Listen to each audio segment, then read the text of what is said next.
Zay ny amin'iny fa tampoka ho an'ireo mpiantsena ny sedra sahady ny fiakaran'ny vidin'ny enomby teny an-tsena eny tafakatra R1,000 mantsy amin'izao fotoana izao ny kilao amin'izany enomby izany nisy ny fanazavana mahakasika azy ity saingy tsy mbola fantatra mazava aloha zany ny antony nampiakatra ny vidin'ny hena raha hoan'ny eny an-tsena eny. Fanazavana.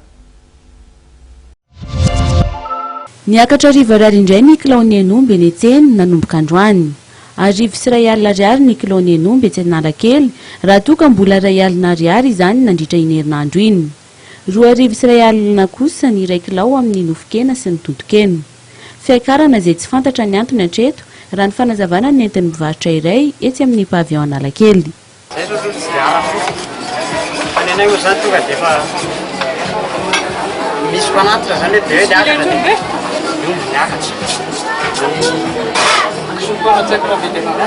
Tsy sambany tamin'ity taona ity no nahitana fiakarana ny vidikeny nanomboka ny fiandohan'ny taona dia efa niakatra izany. Ny taona 2012 teo no tena nahitana fiakarana be ny vidiny enomby teny an-tsena satria raha ny fetomboan'ny taona 2013 dia mbola nanodidina ny R4,000 ny kilao. Ny mbola fisiny ny zava-dehibe hoy ireo mpanjifa.